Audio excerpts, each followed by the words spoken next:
తెలంగాణ ప్రజలందరికీ నమస్కారం. ఈరోజు తెలంగాణలో జరుగుతున్నటువంటి ఒక హాట్ డిస్కషన్, మళ్ళీ ఏ మీడియా కానీ ఎవరు కానీ పట్టించుకునే ఒక అంశం, రిటైర్డ్ ఉద్యోగులు మరియు ప్రభుత్వ ఉద్యోగులు హెల్త్ కార్డులు డిఏపిఆర్సి మీద జరుగుతున్నటువంటి ఇది. ఇక ప్రభుత్వానికి వస్తే డిఏపిఆర్సి రెండు కూడా ప్రభుత్వం ఇవ్వాల్సినవి వాళ్ళ దగ్గర పెట్టుకున్నారు. అది బకాయిలకి కిందనే వాళ్ళ కింద ఉన్నాయి. 6 డిఏలు, ఒక పిఆర్సి.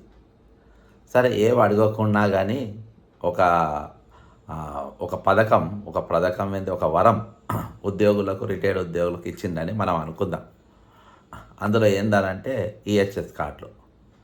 అందులో కూడా మరి క్యాష్లెస్ ట్రీట్మెంట్ అంటారు. దానికి 1.5% బేసిక్ పేలకి వెళ్ళి శాలరీకి వెళ్ళి కట్ చేసుకున్నటువంటి పరిస్థితి. మరి అవి కూడా ఇచ్చిన తర్వాత మరి ఆ జీతంకి వెళ్ళి ఆల్రెడీ రెండు నెలలు కట్ చేసుకుంటారు. ఇక ఇంకొక 4 రోజులు పోతే 3వ నెల కూడా కట్టింగ్ అయిపోతుంది. అది ఎవరు అడగలేదు. అంటే అడిగే వాటి ఏమో ఇయ్యరు. అంటే అడిగే వాటికి, ఇవ్వాల్సిన వాటికి ఉద్యమాలు లేవు, ఇవ్వాల్సిన వాటికి ఈరోజు జవాబుదారితనం లేదు.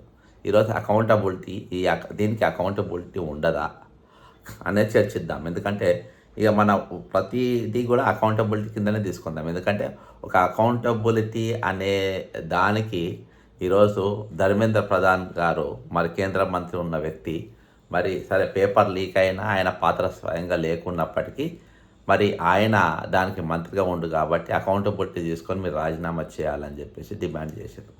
మరి దీనికి కూడా అకౌంటబిలిటీ తీసుకోవాలి. ఎందుకంటే ఈరోజు దాదాపు 40 సంవత్సరాలు ఉద్యోగాలు చేసిండ్రు. వాళ్లకు ఇవ్వాల్సిన బకాయిలు మీ దగ్గర పెట్టుకొని ఈరోజు అడిగేటోళ్ళు లేరు, ఉద్యమాలు చేసేటోళ్ళు లేరు, మాట్లాడేటోళ్ళు లేరు. అంటే ఈరోజు అవన్నీ లేకుంటే అకౌంటబిలిటీ ఉండదా?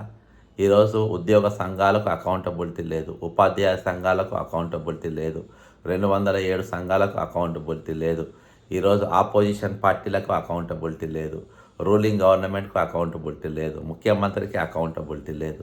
ఎందుకు అకౌంటబిలిటీ చేద్దామో ఒకసారి మాట్లాడదాం.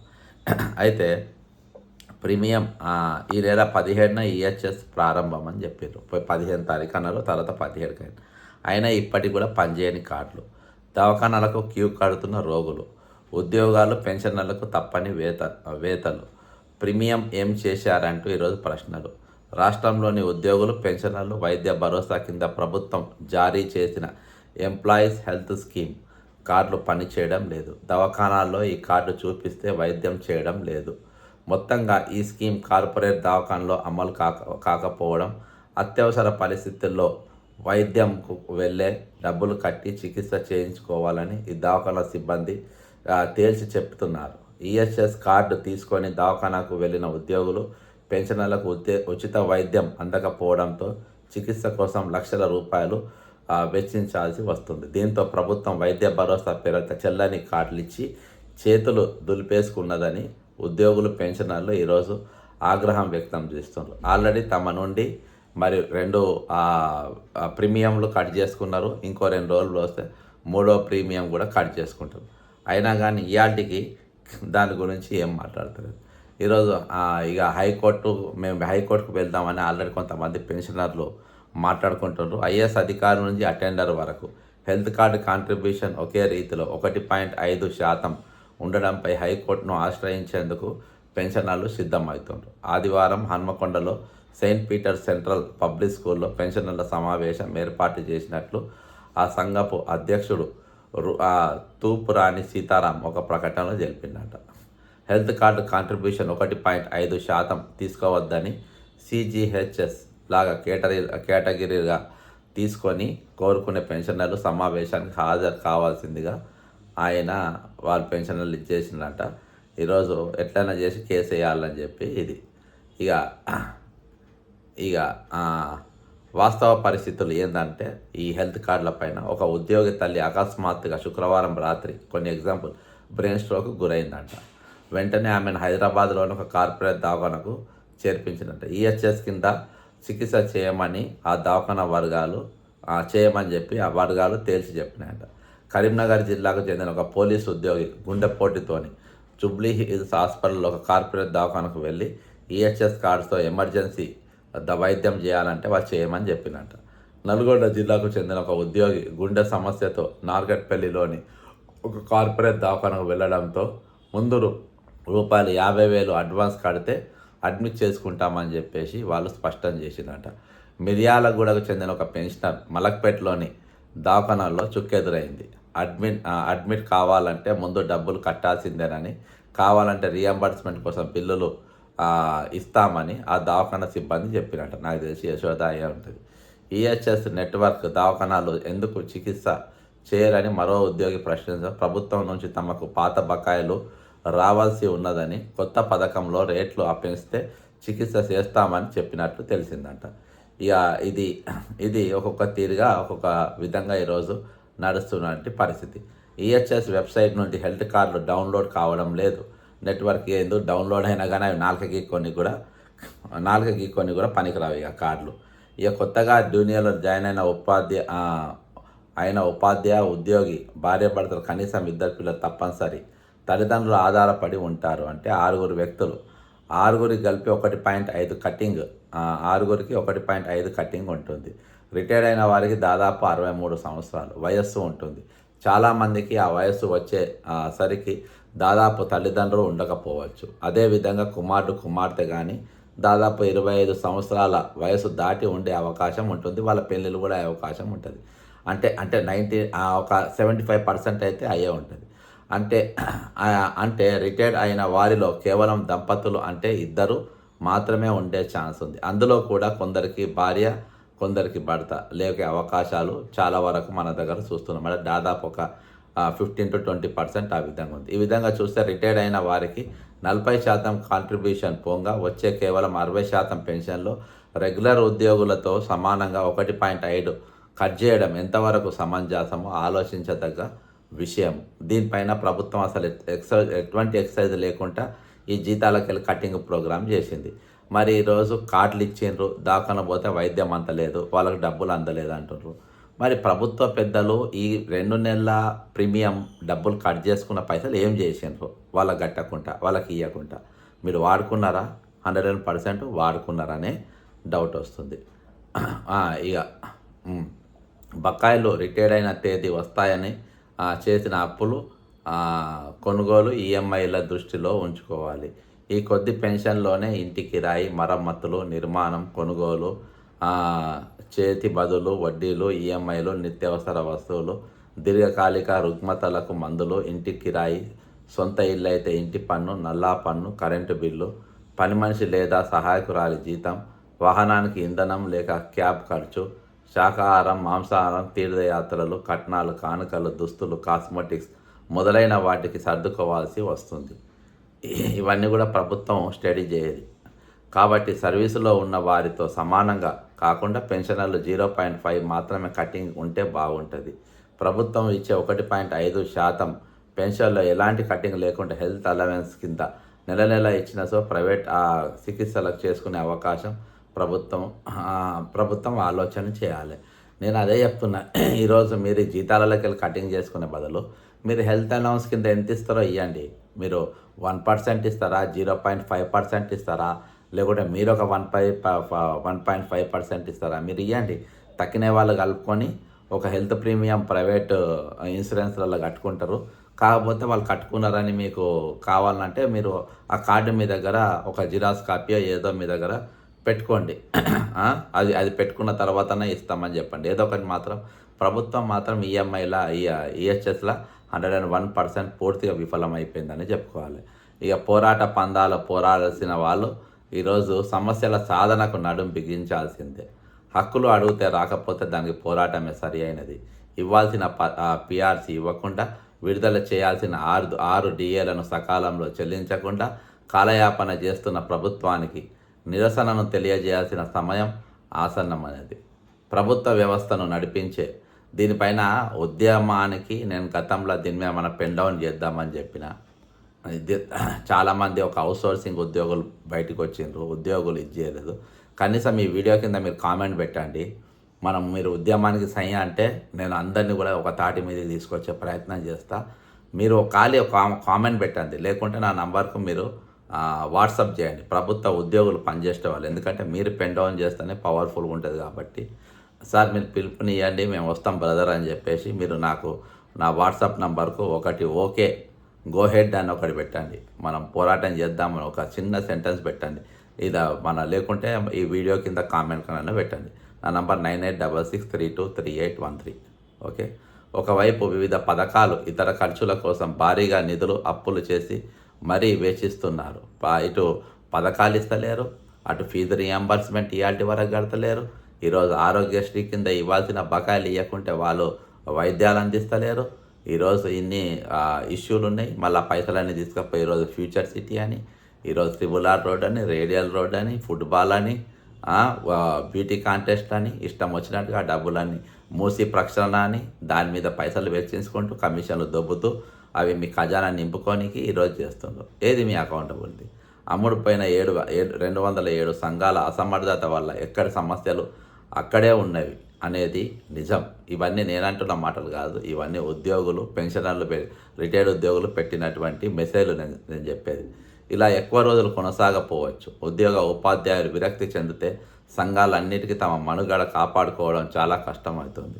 రోజు రోజుకు వ్యతిరేకత పెరుగుతున్నా కూడా నిమ్మకు నీరెత్తనట్టు ఉన్న రాష్ట్ర నాయకత్వాన్ని ఏమనాలి? కనీస స్పందన లేదు. ఈహెచ్ఎస్పై ఇంతవరకు సరి అయిన వివరణ లేదు. కష్టానికి తగిన గౌరవం లభించాలి. న్యాయమైన హక్కులు సకాలంలో అందాలి. ఇది మౌనం వహించాల్సిన సమయం కాదు, హక్కులను సాధించుకోవడానికి ఐక్యంగా ముందుకు రావాల్సిన సమయం. అందుకని దయచేసి మీరు కామెంట్ పెట్టండి అని అంటున్నారు. సంఘాల భేదాలకు అతీతంగా ఉద్యోగులు, ఉపాధ్యాయులు అందరూ ఒక వేదికపై నిలబడి సమిష్టిగా తమ అభ్యర్థనలు వినిపించాల్సిన అవసరం ఉంది. ఉద్యమ మార్గాన్ని ఎన్నుకోకపోతే రాబోయే రోజుల్లో సమస్యలు మరింత క్లిష్టమయ్యే అవకాశం ఉంది. నేను దాదాపు నాకు ఎప్పుడైతే ఈ కాక్రోచ్ మూమెంట్ స్టార్ట్ అయిందో అక్కడికి వెళ్ళి నాకు ఫస్ట్ ఫోన్ నాకు వచ్చింది. ఆ మూమెంట్లో జాయిన్ కమ్మని చెప్పి నేను ఒకటే చెప్పిన, ఇక్కడ రిటైర్డ్ ఉద్యోగులు దాదాపు అప్పటికి 95 మంది చనిపోయారు. 95 మంది ఇప్పటికి చనిపోయినారు. నా దగ్గర ఎక్కువనే చనిపోయారు, నా దగ్గర రికార్డ్ ప్రకారం 95 మంది చనిపోయినారు. ఈరోజు చాలామంది కూడా ఆశతో ఉన్నారు నేను ఏదో కొట్లాడుతున్నా అని. ఈరోజు నేను ఇళ్ళకెళ్ళి వచ్చి అటొచ్చి మొత్తం నా మైండ్ డైవర్ట్ అయిపోతే, ఇష్యూ డైవర్ట్ అయిపోతే వాళ్ళు మొత్తం ఇంకా పెట్టుకొని ఇబ్బంది అవుతారు, అడిగేటోళ్ళు ఉండరు. మా దగ్గర మరి మీ దగ్గర సంఘాలు ఉన్నాయి కదా, కోర్టులో పోతున్నారు, కోర్టులు జడ్జిమెంట్ ఇచ్చినా పట్టించుకుంటలేరు. ఈరోజు ఎవరు వీళ్ళు మన సంఘాలు కొట్లాడతలేవు. కాబట్టి నేను వేరే ఇష్యూలకు పోలేను అని చెప్పేసి నిర్మోహమాటంగా చెప్పడం. అందుకని నేను జడ్జి గురించి నేను ఎక్కువ మాట్లాడలే, ఎక్కువ వీడియోలు చేయలే, గట్టిగా మాటలు ఒక గవర్నర్కి ఒకటి ఇచ్చి ప్రెస్ మీట్ ఇచ్చిన. ఇష్యూ ఏంటంటే ఇక్కడ ఉన్న ఇష్యూలు డైవర్ట్ కావద్దని. మాట్లాడేటోళ్ళు ఎవరు ఉంటే నేను 101% అక్కడ యాక్టివ్గా పాల్గొనేటోడిని. కానీ ఇక్కడ మాట్లాడేటోళ్ళు లేరు కాబట్టి అక్కడ చాలామంది ఉన్నారు మాట్లాడేటోళ్ళు కొట్లాడేటోళ్ళు. వాళ్ళ యొక్క ముఖ్యంగా నార్త్ ఇండియన్స్ చాలా లీడ్ తీసుకున్నారు అందులో. కాబట్టి అందులో మా అవసరం పెద్దగా ఉండదు. కాబట్టి నా అవసరం ఇక్కడ మాత్రం 101% ఉందని చెప్పి నేను అందులో ఎక్కువ పాల్గొనలేదు. చాలామంది అడిగింది ఎందుకు పోతలేవని అంటే నేను ఇదే కారణం చెప్పిన. ఉద్యమ మార్గాన్ని ఈరోజు ఎన్నుకోకపోతే రాబోయే కష్టాలు ఈరోజు ప్రభుత్వ ఉద్యోగులకు కానీ, రిటైర్డ్ ఉద్యోగులు కానీ, పెన్షనర్లకు కానీ, విద్యార్థులకు కానీ అందరూ కూడా సమస్య. ముఖ్యంగా తెలంగాణలో ఈ ఉద్యమం జరగాల్సిన అవసరం ఉంది. అందుకే న్యాయమైన డిమాండ్ల సాధన కోసం శాంతియుతంగా, ప్రజాస్వామ్యబద్ధంగా ముందుకు సాగాల్సిన బాధ్యత మనందరిపైన ఉంది. పోరాటమే శరణ్యం, పోరాటమే పరిష్కారం. ఒకటైతే సాధించేదనేది ఏది లేదనేది ఈరోజు జగమెరిగిన సత్యం. ఈరోజు నేను ఇష్యూ తీసుకున్న కాంచెలి ఈరోజు నాకు ప్రభుత్వం నుండి ఎంత ఒత్తిడి పెరగాలో అంత ఒత్తిడి పెరిగింది. నిరంతరం పోలీసు వలయంలో నా ఫోన్లు కానీ, నేను కానీ ఈరోజు నా పర్సనల్ లైఫ్ అనేది లేకుండా పోయింది. పూర్తిగా పోలీసు ఆజమాయిష్ పైన ఈరోజు నేను నడుస్తున్నా. నేను ఎక్కడికి పోయినా ప్రతి దానిపైన నా మీద నిఘా, నా ఫోన్ల పైన నిఘా అన్నాడు. అయినా కూడా దేన్ని కూడా ఏ రోజు కూడా పట్టించుకోలేదు. ఆ దిక్కు నేను ఎవరితోనే. కానీ ఇది ఒక ప్రాక్టీస్ లెక్క అయితే వచ్చే రోజుల్లో ఇది పెను ప్రమాదంగా మారే అవకాశాలు ఉన్నాయి. కాబట్టి ఈరోజు ఈహెచ్ఎస్ కార్డులో కరీంనగర్లో ఒక పోలీసు కూడా ఈరోజు ఆయనకు ట్రీట్మెంట్ ఇవ్వలేని పరిస్థితులలో ఉన్నారు. కాబట్టి ఆలోచన చేయాలి, మనందరం ఖచ్చితంగా రోడ్లు ఎక్కాలి, దీనిపైన ఉద్యమాలు చేయాలి. దీనిపైన కనీసం మినిమం నిరసన తెలుపకుంటే ఈరోజు ఈ పెద్ద మనిషి ముఖ్యమంత్రి గారు మొన్న పోయి ఆ జంజీ విజయ సభలో పోయి ఏదేదో మాట్లాడుతున్నారు ర్యాలీలు తీసి. అసలు నీకు అకౌంటబిలిటీ లేదు. నీవు వీళ్ళకు ఇచ్చిన మాట పైన నిలబడవు. ఈరోజు సిపిఎస్ రద్దు చేసి ఓపీఎస్ చేస్తానని చెప్పినావు. ఇంతవరకు దాన్ని మాట్లాడలే. డిఏలు ఇస్తానన్నావు, పెండింగ్ ఒక్కటి కూడా ఉంచన్నావు, 6కి వచ్చినాయి. పిఆర్సీ ఇయ్యలే. ఈరోజు ఎక్కడ ఉంది అకౌంటబిలిటీ? ఈరోజు దోసుకొనికి వచ్చినటువంటి నువ్వు ఏది ఆయన ప్రధాన్ కంటే నువ్వు దేవేంద్ర ప్రధాన్ కంటే పెద్ద ఇది నువ్వు పెద్ద దొంగవు, నువ్వు ఆయన కంటే పెద్ద దొంగవు. అర్థమైందా? ఉపాధ్యాయ ఉద్యోగ సంఘ నాయకులు, గెజిటెడ్ నాయకులు, జేఏసీ నాయకులు, ఇవన్నీ కూడా నేను ఉద్యోగులు ఉపాధ్యాయ సంఘాలకి ఉపాధ్యాయులు నాకు రాసినటువంటివే నేను ఈరోజు మీ ముందుకు తీసుకొని వస్తున్నా. మళ్ళొకసారి మీకు పిలుపునిస్తున్నా. ఉపాధ్యాయ ఉద్యోగ నాయకులు, గెజిటెడ్ నాయకులు, జేఏసీ మరియు ముఖ్యంగా పెన్షనర్ల నాయకుల అసమర్థత, అనైక్యత మరియు డిమాండ్లు సాధించే సత్తా, స్తోమత, కలేజా, పటేల్గిరి లేకపోవడం వల్ల ఎలాగో ఏక మొత్తంలో బకాయిలు ఇప్పించలేరని స్పష్టంగా రాష్ట్ర వ్యాప్తంగా అందరికీ అర్థమైంది. కనీసం కమ్యూటేషన్ను అయినా చిత్తశివరగా ఇప్పించే ప్రయత్నం చేసి తమ చిత్తశుద్ధిని నిరూపించుకోవాలని ఇప్పటి వరకు రాని వారు కోరుకుంటున్నారు. ఎందుకంటే కమ్యూటేషన్ వస్తే 40% మేర పెన్షన్ తగ్గుతుంది, వడ్డీతో సహా నెల నెల వాయిదాలు కట్టవలసి ఉంటుంది. కనీసం ఈ పనైనా ఛాలెంజ్గా తీసుకొని చేయదా అంటే వాళ్ళు ఎట్లయినా కామెడీ పీసులు అయిపోయింది. ఇక హెల్త్ కార్డులు అయితే ఇక ఇప్పట్లో లేనట్లే అని చెప్పేసి చెల్లని కార్డులు, చెల్లు చీటీలు పెన్షనర్లకు తప్పని వేతనాలు రాష్ట్రంలో ఉద్యోగులు పెన్షనర్లకు ఈరోజు అది వస్తుందనే ఆశ మాత్రం పూర్తిగా వెళ్ళిపోయింది. కాబట్టి ఈరోజు కొంతమంది కొన్ని కామెంట్స్ నా గ్రూప్లో పెట్టినారు.